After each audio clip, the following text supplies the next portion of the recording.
आम्ही कांदे आणलेले होते।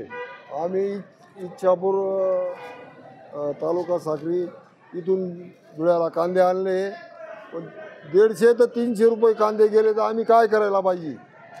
हो, खर्च कांद्याला पुष्कळ आहे, काही ते खर्चाला सुद्धा आम्हाला या जायला सुद्धा आम्ही काय करायला पाहिजे?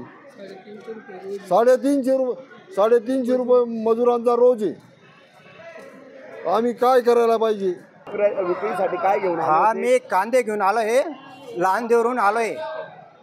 बिगाला 50,000 रुपये खर्च केला, पावसाने सगळे कांदे सोडून गेले।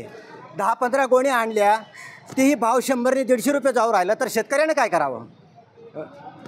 मग काहीतरी थायमेट प्यायचे हे झालं आहे ना, परिस्थिती जी खराब झाली आहे, काय करायचं शेतकऱ्यानं?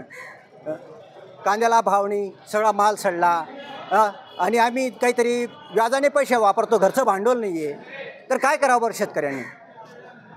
सरकारने काहीतरी विचार करायला पाहिजे याच्याबद्दल। शेतकऱ्याचं म्हणे आम्ही विचार करतो काय सर, काय म्हणजे बोलायला सुद्धा सुचत नाही, अशी परिस्थिती झाली आहे आमची।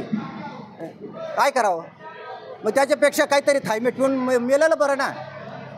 काहीतरी आमचे म्हणजे जे काही भांडवल निघत नाही आहे, आम्ही कर्ज घेतलेलं आहे, ते कर्ज जर फिटून नाही लागलं, त्याचं व्याज जर निघत नाही, तर काय करायचं?